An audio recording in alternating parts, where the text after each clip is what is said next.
time has come. Welcome to the litter box.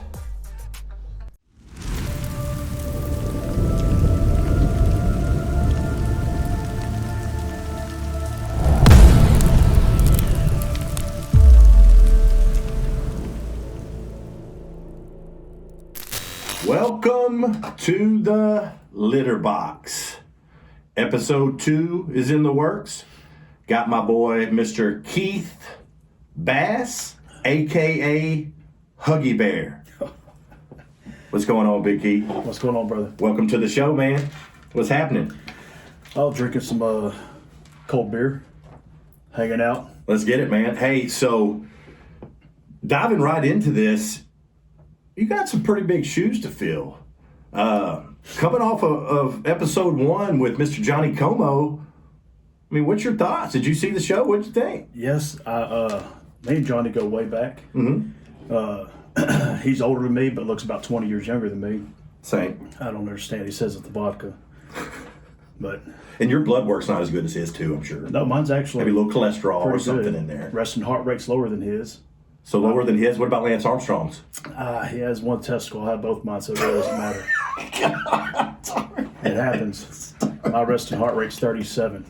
So, Man, it's good having you, Keith. Like I said, that was the opening weekend last weekend. We're on to the second week here. We're going strong.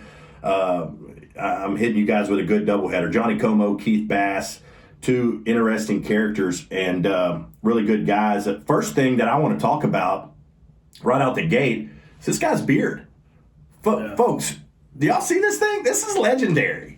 This isn't just your average beard. And the people that are listening on audio only right now obviously don't get to see what the people like me and YouTube are seeing right now. Y'all don't see this beard. Keith, that thing is beautiful, brother. hey, this thing used to be black. Now it's gray. Told you earlier it turned gray from certain people testing their luck. But yeah, I keep it nice and trimmed up. I go see Hannah Bozier over at Union Barbershop. Big shout out to Hannah. Yeah, she keeps me looking sharp. Yeah, the thing about beards with me is like I went literally majority of my entire life not having a beard, and a good percentage of that I couldn't grow one. And then when it was time to grow one, I was in the plants, and Keith knows all about the plants. I couldn't grow one because I had to be clean shaven every day. And that was rough, seeing all my buddies have beards and stuff like that. Obviously, I was making pretty good money in the plants, but had to be clean shaven. Even a little 5 o'clock shadow, you'd get in trouble for. So I was always shaven for 10, 11 years straight. Didn't even get to enjoy a beard. So me finally being able to grow a beard is unbelievable. So once I finally grew this thing, it's been 5, 6, 7 years, whatever it's been, I have not cut it once. Well, hold on. You've been growing that for 5 or 6 years and never cut it? I never shaved it all the way off. I trimmed it. I trim it, but I'm not going back clean shaven is where I'm getting at. Okay, I'm about to say, because it took 6 years to grow that. Look, not everybody was gifted like you to grow these magnificent, beautiful beards. And the thing about it is I'm not going to lie, I don't have the best beard. I'd give my beard a 4 out of 10. You guys might be thinking of something else. Don't let me know unless it's better than that number. But I'd give my beard a 4 out of 10. I'm an 8.6 in looks. Did you watch the ESPYs last night with Shane Gillis? That guy's crazy. Yes, I saw it, and I do not know how they allowed him to say what he did. That's Disney. Hey, they signed off on it. I was going to say Sports Center. That's ESPN. That's Disney. How did he do that without getting kicked out of there? He's like, oh, you write the jokes, I'll deliver. He knew they were going to bomb, and he still said them. That's the greatest thing. He's from the Midwest, nailed a bunch of threes like Caitlin Clark. I saw that. That was great. That was amazing. That was great. So, okay, going off the beards and stuff like that, let's get into the meat and potatoes of all this. Mr. Bass, he owns a food truck and a restaurant, goes by the Dude's Food. And that's what we're here to talk about today. Let's talk about your company a little bit, Keith. I really want to know where it all started. Can you give us a little background behind that, if you don't mind? Man, I've always grown up loving food, eating food my whole life. Mm-hmm. Same. So Same. a couple chicks I dated, their family could cook really well. Didn't last long. It's like, damn, I better learn how to cook that food. Cooked it, and better than what they would make. Yeah. So, keep doing it, enjoying it, go to school, go to college, have a ex-old lady and a kid. So then I'm going straight to the refineries. And then I was there, and I realized how much I hated it. So I was like, man. Money was good, though. Money was great. That's why I was there for so long. You have a kid, you got child support, you got to pay all these damn bills. That doesn't stop. Right. So you kind of get sucked into doing that. And then I just got fed up of it one day. I said, man, I don't want to work for anybody. I'm not going to ask to take off work to go to a kid's dance recital or If I want off, I want off. Yeah. So I said, screw it. Loaded my shit up and I left. That was it. That was the end of it. Never looked back. And they said, what are you going to do? I said, well, I'm going to go buy a food truck and start cooking. I was gone from the refineries about 3 months, got a call back. You want to come back? I said, no, not really. And then a week later, hey, we want to start a food park. Can you help us get it going? You're damn right I can. So we start working on that. While that's going on, we open up the food truck out to the public. It's a big hit, starts going on. I had a 5-year plan. And then after about a year and a half, the spot on Neyland Avenue opened up. Kind of fell in my lap, couldn't say no. So, well, I guess that's what the big man wants me to do. Yeah. So we opened that up, and Rest is history. Well, yeah. I mean, within the first year, we we won Best Taco Awards, Best Smash Burger Awards. We won Best of the Best Food Truck. We were nominated again for Best of the Best in a couple of different divisions this year. So it's been pretty good. I'd rather work for myself and be miserable than work for somebody else and be miserable. Be your own boss. Yeah. No, and I know you're successful right now, and the community knows you're successful. And I'd like to just let you know, as a friend, I'm proud of you for what you've done. And I know that's not an easy task. It's a lot of hard work. Everybody wants to start their own business, of course, be their own boss, but it ain't easy. This ain't nothing that anybody can just do overnight. And it's not just with food; it's with anything. If like this, starting a podcast. You go start a car detail business. Anything you do, I guess. Anything you do, everybody thinks it's my boss. I can make my own hours, make my own time pay. They don't see the behind the scenes. There's a lot of behind the scenes. There's a lot of Exactly. sleepless nights. There's a lot of long hours, more so than others. Blood, sweat, tears. But then it's all on you. It's your money. It's your name. It's your legacy. It ain't somebody else's. That's it. So that's what you got. That's what I drive for. I want something. Man, I I'm like not that here sound. anymore. Yeah, cold beer. You're right. And we do that on this show. I've heard some people, hey, I seen y'all drinking on the show. Hey, And I told them, you know what, Keith? We damn sure were. Sidetrack real quick. Yeah. Johnny Como on here, drinking that vodka. We had a couple of drinks, me and him, Oh, God. at that bar that he can't go to, Dylan's. Okay, see, I was going to see how long it took for Dylan's to get brought up again. Yeah, well, I mean, hell, Dylan's is like our Cheers. I mean, It really is. Everybody's there. You know everybody's name. It's the same shit. It really is, man. And like I said, I was waiting on when it would be brought up again. I said, me and Johnny Como talked a lot about Dylan's. I knew it would make another appearance here. And they had bottles of Robitussin up there because he was such a sick son of a bitch. He'd be up there just drinking and drinking. You hear him talk about drinking NyQuil? Well, yeah. Hey, I guess whatever works, huh? Whatever gets the job done. Back to your food truck, like, that's something that's genius. There's a reason why the good Lord didn't get me involved with the food truck. There's a reason why the good Lord didn't teach me how to cook good. Because I'd be 400 pounds and broke. I'd be eating my own food, Keith. You ever eat your own food? I used to, but I can't now. It's the same thing like when I used to do barbecue. You cook it so much, you get tired of it. So you're not going to be in there eating a smash burger, probably. I won't eat On my the smash side. burgers. I used to, my birria, I won't eat it. Beef tips. Everything that I make, I'm just like, I don't want it. Probably a little burned out on it, or a lot of burned out. Yeah, I mean, you get in there and you're making, 1,500 burgers a week. Same thing.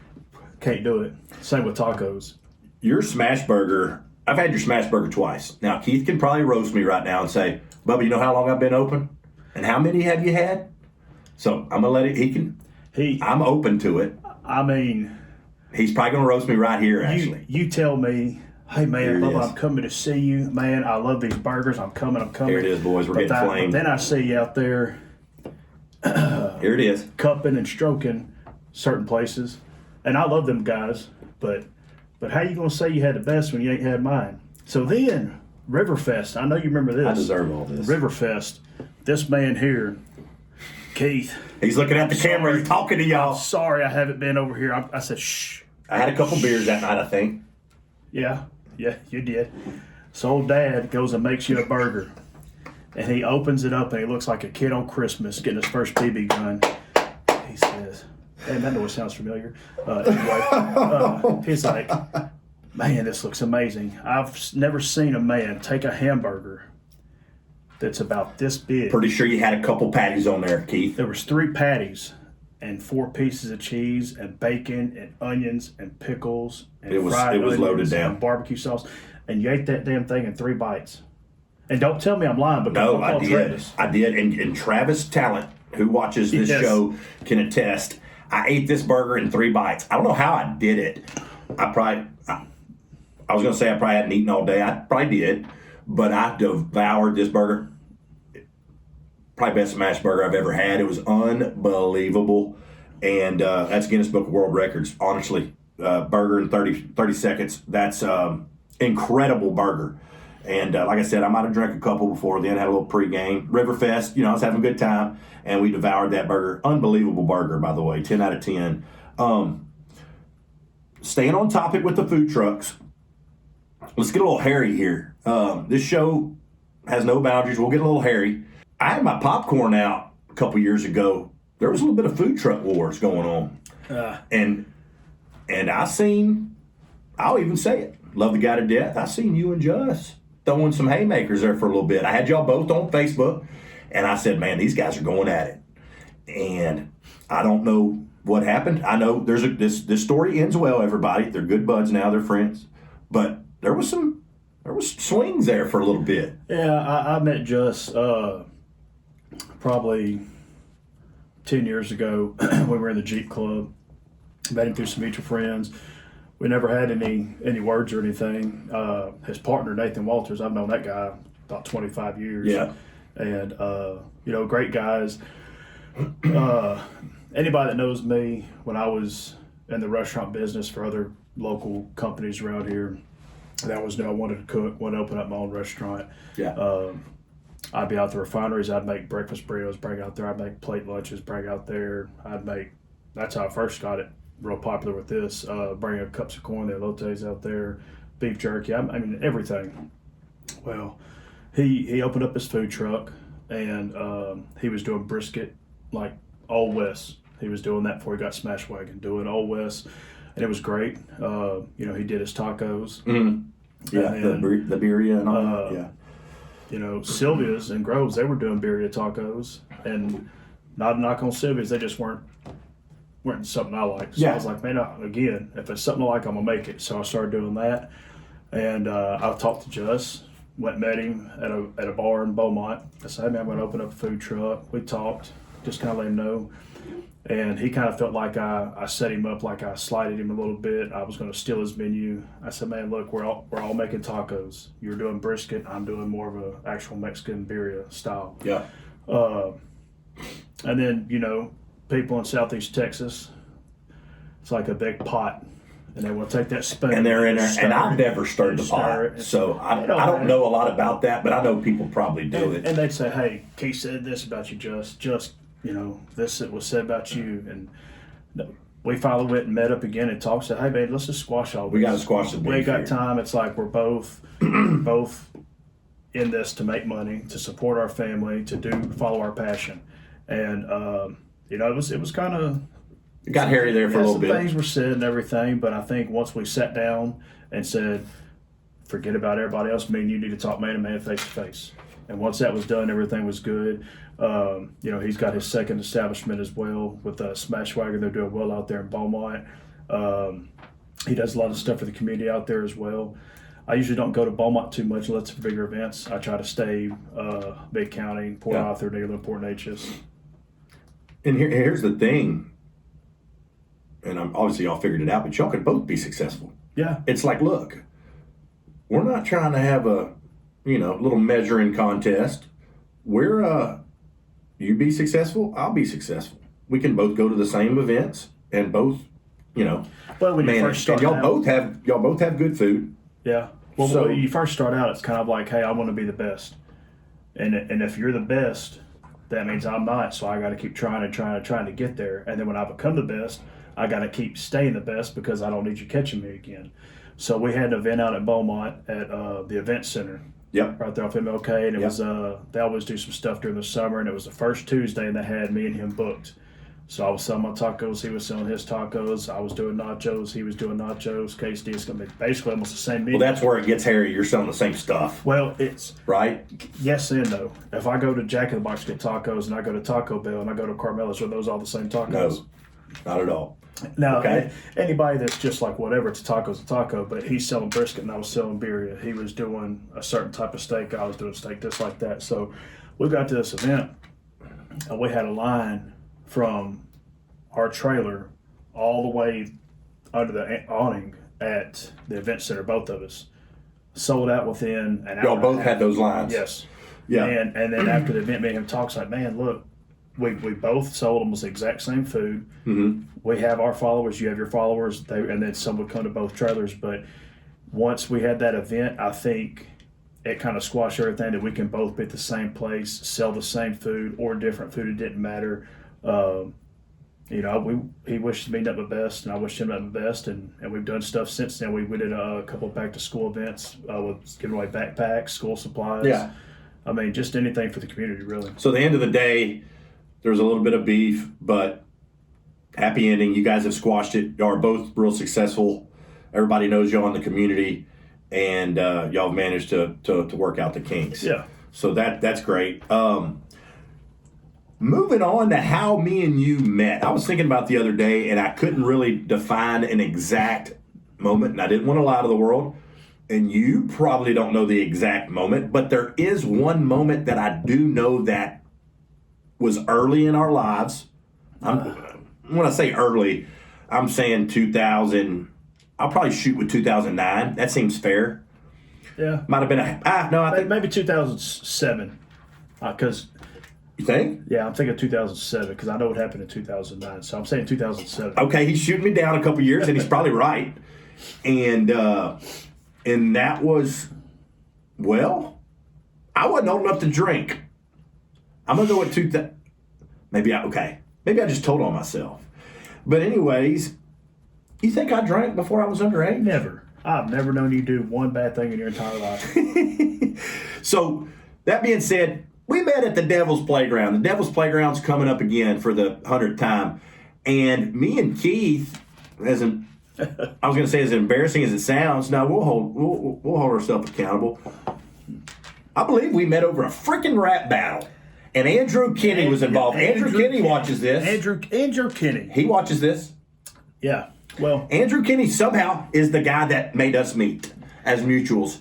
And me and Keith, long story short, had a freaking rap battle, which I won, if I'm not mistaken. Yeah, you're mistaken. You ain't got to finish that sentence. You're mistaken. I could have swore I did. I guess we'll let Andrew Kinney be the deciding factor. Andrew? No. I'm going to need a message on this, by the way. No.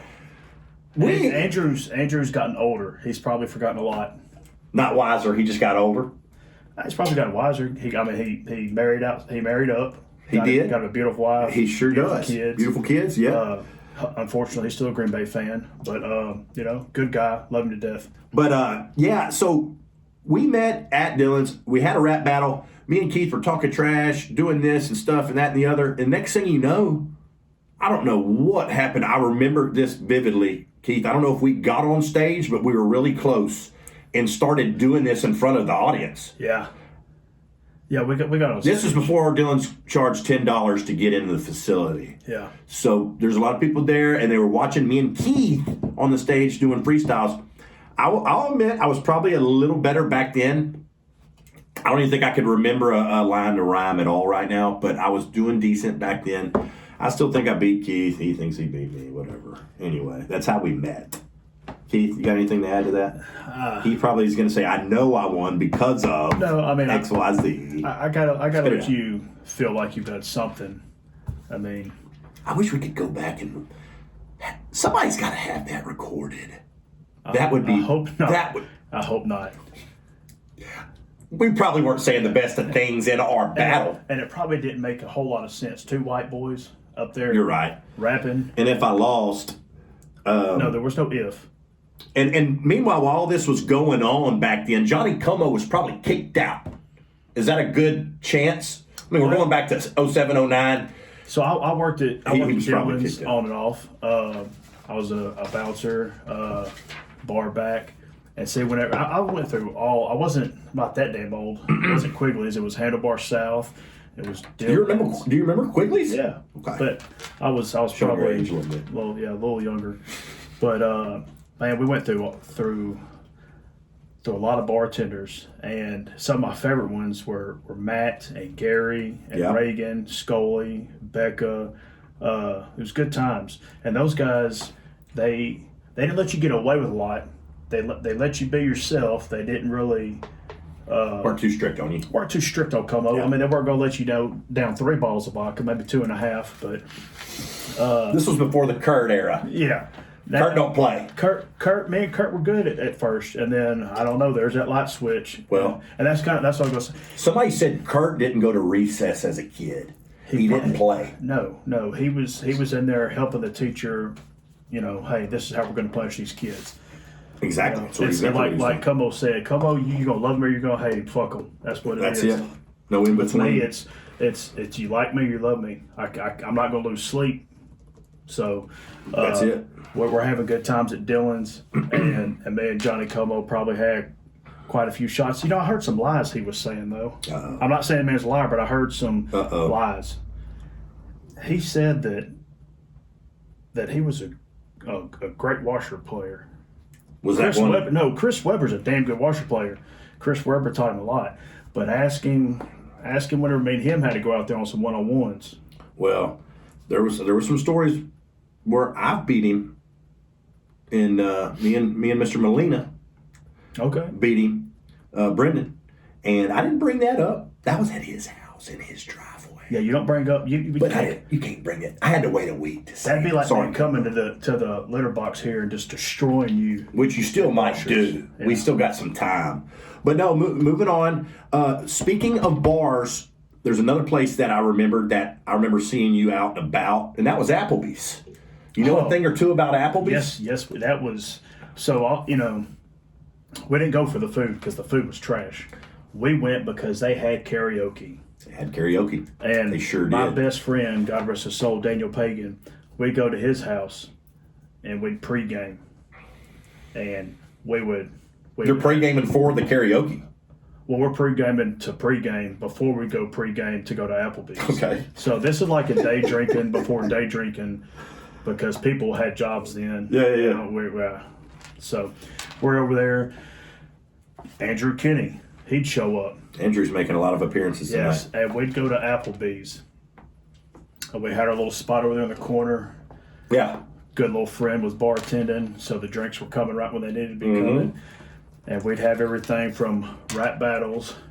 There were some people doing some screamo death metal music. Oh, come on, man. And, yeah. I'll tell you one that I really remember, and I hated it. I hope this isn't anybody's relative. Guy was good, but I still hated this. You're going to know what I'm talking about. I'm not trying to hate on the guy. There was a guy, every time I was there, would go up and sing Sinatra. And I know some of y'all know who this guy is. Not talking bad about him, but my ears were bleeding the entire time. He would sing freaking Sinatra, and I don't like that type of music. So he would sing it, and the whole time, that was when I was young and a little louder, which might be hard to believe. I'd say younger. Anyway, I was always being that guy that was like, get him off the stage. And everybody's looking at me and I'm like, boo. And people are like, hey, come on, cut it out. This guy's good. He comes here every day. And I was that guy. And I was like, Sinatra's terrible. And it was bad. I would always be like, my ears are bleeding. This is bad. Because I just don't like that type of music. But I faintly remember that. And what the hell's wrong with Applebee's? Because I can't go to an Applebee's right now, Keith. I've looked it up before. I swear really want to go to an Applebee's? I swear on everything I love. I looked up and I told a buddy of mine one night, I will go to the nearest Applebee's that comes up on this map. And I think it said Conroe or something. And I said, well, what's going on here? I mean, I don't know. Was it the food? What ran them out? You're in the food industry. I mean, what got them out of here? It wasn't the drinks and the karaoke. Just maybe haphazardly having people who didn't know how to run a company. Yeah, maybe I mean, I don't know. You give somebody a bunch of money and say do this, and they just can't make it happen. And we went to Applebee's when we were in Austin visiting my brother-in-law, and it was terrible as I ever remember. So karaoke basically kept it alive. Yeah, alcohol and karaoke. And then, okay, so we're on the karaoke right here. If there's a stage right now and somebody said, Keith Bass, get up here and do a karaoke song, what's that first song coming to mind? Everybody's got to go to. Every single person watching has got to go to. When you get up on that stage, Keith, what are you telling them? What are we playing? Man, it just depends on my mood for the day. No, it is, because Do you have multiple go-tos? Yes, because my bipolar playlist, it'll have everything death on there. Metal, rap, whatever. Death metal, rap. Is it really how you're feeling at the time? Yeah, because I might go up there and sing Old Man. I don't know. And you might go up there ticked off and might be doing some Rage Against the Machine or something. We might have a 2009 flashback and do some Eminem. So I don't know. So my go-to, I don't know why it is, but it's my go-to. I got Way Down Yonder on the Chattahoochee. That's a good one. That's going to get everybody a little fired up.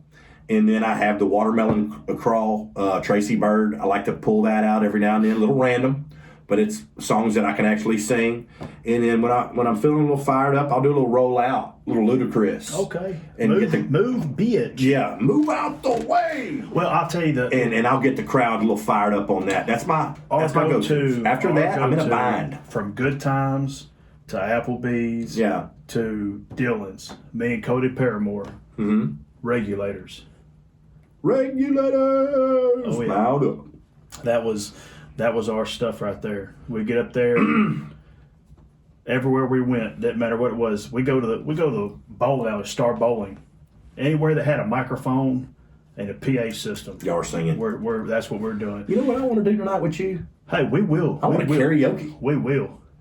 We can't just talk about this right now and then not karaoke tonight. I'll go to every bar and sing karaoke with you. Whether or not it's a karaoke bar or not. It doesn't have to be karaoke. We can just sing. I'll bring out my turtle box. We'll play whatever song we want to play, and we'll just sing. We don't even need that microphone. We may end up getting kicked out like Johnny Como if we do that. Well, there's a goal to reach then. You know, Como, you just thought you're the only guy that gets kicked out around here, okay? You've met your match. Don't want to kick us out and bring him back. Hold on. I called him Mr. Huggy Bear, but we ain't talked about that, Keith. Oh. Why is your nickname Huggy Bear? And I've been wanting to know this, I shit you not, for 10 plus years, and I'm not lying. Maybe 15. Well, let me give a disclaimer to my wife first. Oh God. I forgot to say, do I want to know? Well, I mean, you asked. He says, oh shit. Be careful what you wish for. Ask for, rather. Yeah, so disclaimer, wife, this was well before we met. Again, back at my buddy Daniel Pagan. Yeah. House parties galore. We didn't go to the college fraternity houses and go here and go do all that. Rare occasions we go down to Crockett Street. Yeah. But that was, right before closing time. Mm-hmm. So we're at my buddy Pagan's house and I'm cooking. We're doing crawfish boil, steaks. We're doing it all. We had everybody there. If you wanted a party, that was a place to be. Big crowd. And was Como there? I played a fifth on this. Como was probably getting kicked out of Dylan's. Sorry to interrupt you. But We'd have people come over, and I was probably your size then. So real muscular and Yeah. kind of jacked Yeah, a little yeah, bit with yeah. abs and everything. Yeah. Okay. And Just wanted to kind clarify. of like a teddy bear. So when people had some issues, they wanted to work out, they'd work them out, and people probably get their ass whipped. Yeah. My buddy Kel was there. A refrigerator got thrown. Who the hell threw a damn refrigerator? It was in my way. Jesus And it goes back. Christ. It goes back to freestyle. This other guy, he said he was an investor and he drank Bush beer. So that's 2 marks on him right there. That says a lot about him. So he Hate to judge a guy by that, but he said but some I am. things. Refrigerators got moved, and then Wasn't a good time for him. no, not at all. Screen doors, glass doors got removed from hinges. So, but anyway, after that happened, there's hysterics. People need shoulders to cry on. So come over there, and it's, oh, hey, let me rest my head and cry on your shoulder. And here comes Pagan. Oh, look at you giving all these hugs out. Oh, Huggy Bear. That's where it is. And I said, what? That's it. He goes, I see what you're doing. Letting all these girls come over here and cry on your shoulder and, hey, I'm here. Let them rub on that 6-pack. Wasn't a 6-pack. I was a 12-pack. Cold. Never had a 6-pack. So that's where it all got started. I've been wanting to know where. So that's it. That's awesome. Now I've been wanting to know where Keith Huggy Bear Bass came from. Yeah, it came from a freestyle into throwing a refrigerator to hugging his girlfriend. Nuts. So now that I've accomplished that goal, my main focus tonight was where the hell is Huggy Bear? Where did it come from? Why the hell they call him that? But go ahead. Before I forget, Yeah. my wife, been married almost 13 years. Amanda. So we get engaged. Okay. And we put it on Facebook like everybody does, because it ain't true if it ain't on Facebook at this time. And it says, Amanda is engaged to Huggy Bear. Oh boy. Not Keith Bass. It says Huggy Bear. Huggy Bear. Her friends are like, who the hell is Huggy Bear? What is going on? Are you okay? She's like, oh no, it's, this is him. She's like, why does his name say Huggy Bear? So she didn't know the whole story at the time. So I want to change my name. Change name, Keith Bass, boom, done. Flags. We can't change your name. Uh-oh. You're stuck at Huggy Bear. I said, what? So she was engaged to Huggy Bear Bass. We got to listen to this real quick, Keith. Oh yeah. Okay. That's a Coke Zero. That's a good sound right there. Sorry. Go ahead. So she's engaged to Huggy Bear Bass and can't do any. Son. Okay. My bad. I did. Okay. We're done. Okay. I was just checking on you. For about 5 months, I can't change my name because Facebook says that Huggy Bear Bass is my real name. So I'm having to send in. Not a bad nickname to have. I have to send in a birth certificate, driver's license, and a bill that's in my name to get it changed. And it finally got changed. That's a lot of shit. Yeah. I would have just kept it at Huggy Bear. Well, I was going to, but Okay, getting off of Huggy Bear, I heard you mention Crockett Street earlier, and I want to talk about Crockett Street. We had some good memories from back then that I wanted to discuss. Oh, yeah. I don't know how much I seen you out there or not, but we miss Crockett Street. A lot of people misses Crockett Street. I want it back. I know there's a restaurant or so back there, but I'm talking about I want the whole street live again. I want all these places back. I want it. Maybe I'm wanting the old days back a little bit, but I had a good time there, and we're gonna go over some spots. And I'm gonna ask you if you remember them or not, and what you remember about them. We'll keep it short and quick, but something like Star Bar. Can I go down the line and can you remember something from each place? yeah, we can go from Star Bar. Now you're gonna remember all of them. I don't think I can get them all, but I think I can get close. Well, I know you were at Dixie a lot because that was your age range and your criteria of. Teen night. Yeah. Yeah, I was a teen. I know you were at Black Cat quite a bit. Black Cat was a little too Bobby fancy for me. McGee's, that was my spot. $4 pitchers. $4 pitchers. I can. On Tuesdays, it was 99 cents. Was it? Yes. I remember $4 pitchers and everybody walking around with a pitcher. Everybody was walking around with a pitcher, and then you could go upstairs and you could get $2 shots. Hey, back to my buddy. Well, I'm not gonna say which one because. yeah. Well, he'd buy a whole tray of shots. And we, between me and three other guys, 4 of us total, we'd kill that whole tray. Yeah? Yeah. Dude, so Bobby McGee's, I remember Star Bar, let's just say Star Bar was fight night. There was always fights at Star Bar. I don't know why everybody wanted to fight at Star Bar, but I remember Star Bar. I remember me and Drew Daniels, Big Diva, shout out to Diva. We would always go to Star Bar. That was our regular routine. It was like Friday night, hey, load up. It's pregame a little bit. We're going to Star Bar. Go to Star Bar. I remember walking in. There's a guy by the name of Smitty that was in there. And he'd look at Diva and go, vodka and water. And then he'd look at me and go, Coors Light? Yep. Send it. And it was always that. I walk in, he knew it. I walk in, I knew it. But I always, threw him a tab and started my tab. There was just one night where I walk in the Star Bar, vodka water, Coors Light. Well, this time, I'm a broke little 21-year-old, and I think I left my wallet. Or maybe I didn't have any money. And he goes, he didn't take tabs this time. We're a regular. So he said, here's your vodka, here's your Coors. And I said, I didn't ask for one today. I played that card. I didn't ask for one today, but you just gave me one. Appreciate you, Smitty. Then I said, well, this is pretty cool. Went back. Hey, Smitty, mind if I get another one? Yeah. And I said, shit, I never even paid. And a little young, maybe a little dumb at that time. I run up a tab. Whew. Yeah, wasn't real sharp. Smitty goes, all right, man, that'd be about 150, 175, whatever it was. And I said, Smitty, I never brought money in here. You just started throwing me beers. And I think I fought it a little bit. I think I might have got out of it. Don't look good. Might have been some bad karma. Yeah, well. I think I owe Star Bar about 175. I think he eventually goes, fuck it, dude.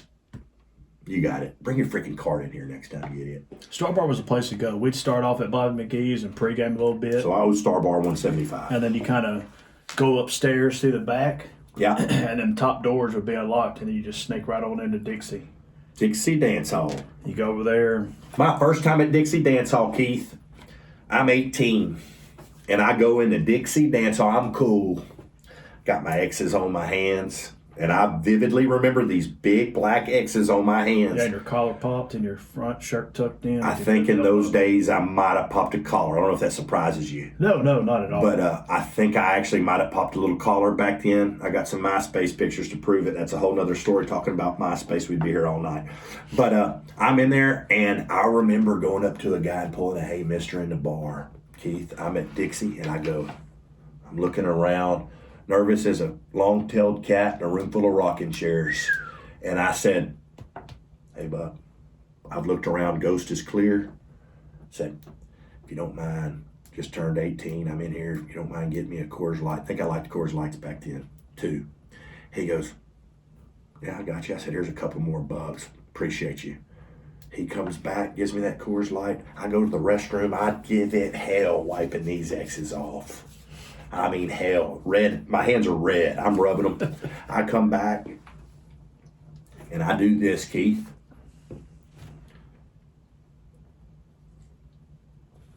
Take me one swig, and I feel, and I turn around, and there's security, and I be damned. He goes, you're out of here, Bubba.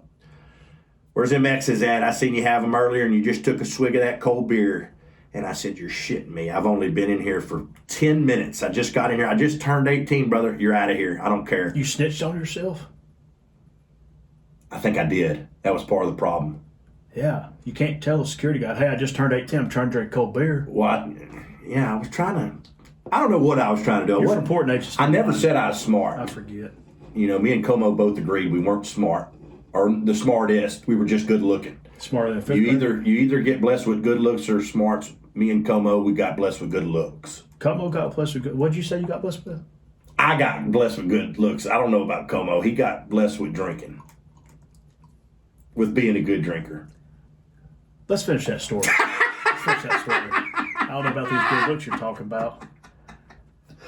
Well, man, so, let's get off of Star Bar. We've been in the bar scene a while. Let's go on some good topics real quick, some good feel-good stories. And Keith, I know you have them. I'm going to Harvey. I remember a good portion of our friendship, you with Harvey, setting up. I remember you drove a Jeep. Yeah. And you set up a crew together to rescue these folks. And that was really cool. I don't think a lot of people know that you did that. They think about you in the food scene. They don't know that you were setting up rescue teams and being over stuff. I was on an app listening to you guys. Yeah, we and this stuff was big. Y'all were y'all like the Cajun Navy down here? I mean, in a certain extent? To a sense, yes. My buddy Jeremy Long, he had called me. He was in Vegas, and he said, "Hey, man, my mom's worried about this weather. She said the water's rising over here on Jimmy Johnson. Yep. Can you go check on her?" Hell, man, if you call me and say, "Hey, I need help," I'm going to come help. So I load up, get in a Jeep, drive down 9th Avenue. Yeah. Lo and behold, I get to Dillon's. Shocker, Dylan's made it to the podcast. We get to the water level. I'm like, shit, it's getting kind of deep over here. I call him. I say, "Hey, man, water's getting deep. What's a good contact number to get a hold of them?" So we call. Water's getting deep, and I said, "Well, I need to get a hold of some people. You know, there's a lot of people. Hey, man, can you come help? You know, you got a Jeep. It's lifted. Can you come drive through this water?" So I can't go help all these people in this little Jeep. Mm-hmm. Get on Facebook, turn it to from private to public so people can see it. I make a video, say, "Hey, I'm over here at Dillon's and by the bowling alley. We need to get some help. You know, water's rising. People are getting water in the house. Can we get some help?" And Joe Oates had a spot on Bossburger at the time. I remember Bossburger. And we called him and said, "Hey, you know, you want to help out?" He's like, "There's nothing I can really do." He's like, "But what I'll do is I'll take my restaurant, clear it out, and y'all can set up a headquarters here." Mm-hmm. So me and my wife Amanda, and I called Teddy Romero, and I called they were married at the time, Kelly Romero, and we called about 7 or 8 other people. We had a whole dispatch set up. We had south side, north side, and then more and more people started calling, saying, "Hey, what can we do to help?" So we ended up within about 12 hours. You had a crew. We had people stationed there and at the house. We said, "Hey, call these numbers." We downloaded a bunch of different apps and said, "You've got Winnie and Finette. You've got y'all covered a lot of ground. Lumberton, Cooch, Silsby. You've got Neyland and Port Neches. You've got Port Arthur. You've got Beaumont." And we just did it that way. And I was in the Jeep group at this time. We were driving. We had to drive down I-10 in the westbound lane or eastbound lane because it was so flooded. There was, nothing you could do. There was like 9 of us went out there. We rescued probably 67 people. How many? 60 or 70. Holy shit. You know, there's a lot of good guys that were helping. My buddy Justin Hale was there. Chris was there. There was quite a few people. We had to go rescue horses, and then that was like within the second night. We come back. We're back in Port Arthur. Water's flooded. We've got SWAT team out here. We've got airboats. People are going and doing stuff, and Cajun Navy comes. I start making contacts with people. My buddy Curtis Stratton has a storage facility in Beaumont. So I've got trucks coming from Florida, from Mississippi. And you're kind of controlling a lot of this. And we're getting it all going to his place. And then Kenny Means, Touch Cajun. I know, Kenny. I said, "Hey, man, I'm out of storage. I got 2 more 18-wheelers coming." So he went down to his shop on Twin City and opened it up. And we put everything in there. So we had toiletries. We had stuff for people who needed medicine, diapers for kids, clothes, formula, special formula. Anything and everything that we could get. And it was a good thing. And then the thing that still eats me to this day was, I don't know if you ever noticed, whenever you get messages through Facebook, you get all these messages. It's people you know. Well, then they had like I guess like a spam folder or people you don't know. Yeah, and people were blowing you up on there. Someone said, "Hey, man, my friend sent you a message." I said, "What's the name?" I never got it. So I go type in the name. What pops up under like a spam folder? Yeah. Hundreds and hundreds and hundreds of messages. What were they saying? "I need help. Kids are stuck in this house. Grandfather and grandparents are in this house. You know, I'm stuck. We can't get out. The water's rising. We can't do anything." And as a grown man, I'll tell you, I cried for over an hour because I felt like a failure saying I didn't get to help all these people. But at the end of the day, it ain't your fault that you didn't see the messages. If you would have saw the messages. If I'd have saw it, I'd have stayed out. But I'm hoping those people ended up okay. I like to think that they did. Yeah, for the most part, everybody that that went through You probably went back and messaged all those people and made sure they were okay. Oh, yeah, we did. Once I did that, I said, hey, I need every dispatcher we have. Go through every single name here. We're going to check on these people. Make sure they're good. If not, and I would say maybe a handful were just like, hey, we still need help. So we ended up getting a trailer. We towed the trailer, load people up in a trailer, and bring them back down 27th Street. Yeah. Twin City. Go drop back off at a church. Go drop back off at a hotel. Anywhere we could that were set up. Go to Central Mall, set them up. I remember that. I remember being on the app. Y'all had an app, and I can't remember what it was called or whatever, but I remember listening to it. And it was like a walkie-talkie app. Yeah. And I remember hearing you on there. You were on there sounding like a freaking colonel. Hey, we need you over here. I need you going back to Winnie to get this. You, Jim, you get this and bring it here. And I was like, look at this guy. It wasn't just me. I mean, there was other people on there. But I don't want to. I don't like talking about myself about it, and on that. Yeah.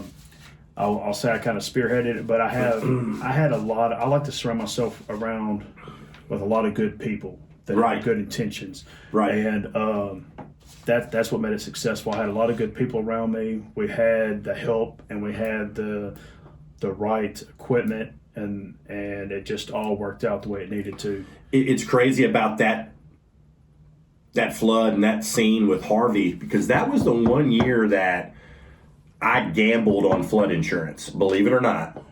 That's why I shouldn't gamble, period. But I said, I remember telling my folks, I'm not getting flood insurance this year. This is a waste of money. I shit you not. I did not get flood insurance that year. And I was sitting here at the house seeing that water rise.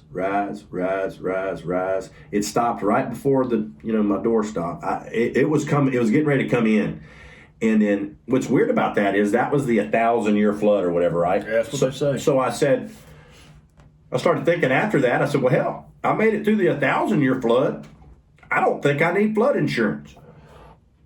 But I ended up getting it anyway, because knowing how things are going nowadays, the 5,000-year flood would happen the following year, and I would flood. So that being said, please get flood insurance, people, especially with all this crazy freaking weather we got going on now. Yeah. Do it. Don't be an idiot. Especially all the flood that's been going on, man. That's crazy. Isn't it? That's what we talked about a lot last week. It was nuts. All that flooding going on. I don't know. We're not going to talk about conspiracy theories and stuff right now. People seeding and stuff. We're not getting. I see people talking about that. Hey, you can unfriend me, couldn't follow me. I see all that. Hey, the government never lied about Area 51 either. Oh God.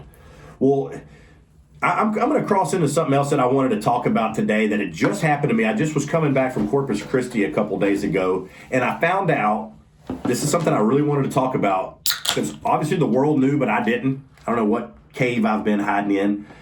I have a Palisade for a work vehicle. I found out the son of a gun drives on its own. I don't know. My head's been in the sand, Keith. I'm just finding out about this. Y'all don't lie to me if y'all didn't know about this. So I'm driving, and the people on YouTube that can see me acting this out, you're getting a bonus coverage here. I'm driving, and I may not be the best driver. I lean to the left a little bit. Maybe, okay. And then I might lean to the right a little bit, and that next car is shooting me the rod. I'm probably going to rock a little bit. I may be texting. Oh. I might have just told on myself. I would not admit that. Or I answered a quick text. I said, yes, I'm driving. But that was your voice responded. You would text and drive. Oh, it's talk to text.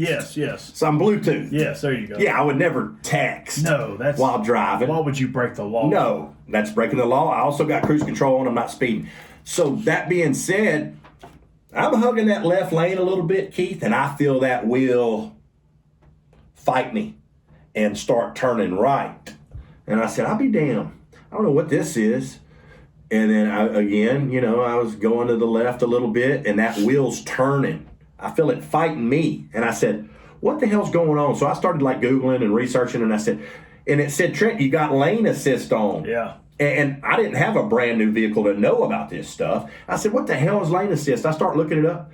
Next thing you know, it says, no, that's gun. It knows what's going on. It knows how to stay in that lane. And I said, does it now? And I'm driving, and I let my hands off the wheel, Keith, and I'm over here doing this. And I swear on everything I love, Keith, there's a turn coming. It ain't going to take a 90-degree right like a stop sign. That son of a gun turned with the road and stayed in its lane, and I'm going, holy cow.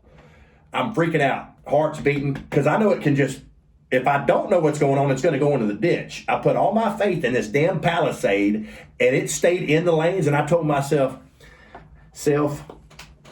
I should have never found out about this. Because for the rest of that drive home, there was a good period of time. Don't snitch on yourself. Good period of time listening to good music. There was a good period of time I was listening to good music. But I did find out from a friend that car can drive on its own, Keith. And you didn't even have to spend money on one of them damn Teslas. I didn't have to spend money on a Tesla. My Palisade drives on its own. And y'all spent $150,000 on one of them things that look like a damn garbage disposal going down the road. Would you drive one of those? I wouldn't drive one of those. That Tesla truck? I wouldn't drive one of those if you bought it for me, Keith. Who's the person? We're going to say person. Are we about to name drop somebody that would drive that? I've seen one driving up and down Neyland Avenue quite a few times. Uh-oh. And that's the ugliest. Do we know that thing. guy? I hope not. I hope we don't. Because I would feel bad for him. Well, speaking of road trips, I also want to talk about road trips. Keith, you ever been on any road trips? I got some crazy stories about road trips. We ain't got a ton of time left on the show, but I kind of want to start talking about these road trips things because I got some good ones. I've got some road trip stories. I don't think I'm going to snitch on myself. No, don't snitch on yourself. I got one. This is gonna be short, but I got some quick road trip stories. They all end bad for me. These long distance road trips. I had a 5-hour drive the other day, and I started thinking about road trips. The very first big road trip I had was a Cali road trip. Me and some friends wanted to go to Cali when we graduated, and we did. After we graduated, we went to Cali, and on the way back, I remember everybody going, I remember us all being a little gassed, no pun intended. We all had a good little buzz going, and we didn't know why, because we didn't do anything. And I said, this is wild. And somebody said, Trent, throw those socks out the window. Those are your smelly socks stinking up this whole car. And I said, I think I smelled them. I said, what's wrong? Nothing wrong with my socks. And they said, well, this car is smelling. We've smelled your socks before. Throw them out, do something. We all started getting lightheaded, long story short. Swear on everything I love this happened. We ended up pulling over going, what is this smell? It's been going on for hours. Well, Keith, I'm glad nobody smoked cigarettes in our car. Somebody left the propane gas on inside the car for hours. That could be a little bit of what's wrong with me. I'd like to look that up if it has effects on you. I would say it has effects. And we had the propane gas going on while we drove. 4 hours. For a long time. A long time. And they thought it was my freaking dirty socks. Maybe that's why that beer don't grow in. Propane exposure? Yeah. I'm telling you, might have lost a couple brain cells. We all were mind blown. And I said, guys, do y'all realize if somebody lit a freaking spark right now, this whole vehicle would blow up on the middle of I-10. And nobody smoked in that car. Thank the Lord. That's one. Another one I can remember, I went to Kansas. Andrew Kinney, he's making the show again for the 10th time, some weird way or another. But there's a buddy of his that come with us on the road trip. I sat in the back. I don't know why I'm 6'4". Thanks, Kenny. Guess what sat next to me that took up half the back seat? Wasn't a woman. It was a freaking Great Dane. His buddy wanted to bring his Great Dane with us.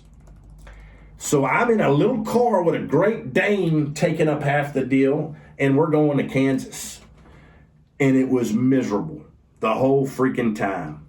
I'm going to add to that, I ended up getting that dog into a bar with us by acting like that was my CNI dog. Oh, Jesus Christ. Swear it happened. Ask Andrew, ask everybody. They said, we need to put this dog up, but we wanted to go into a bar. And I said, I swear I got an idea, and it worked.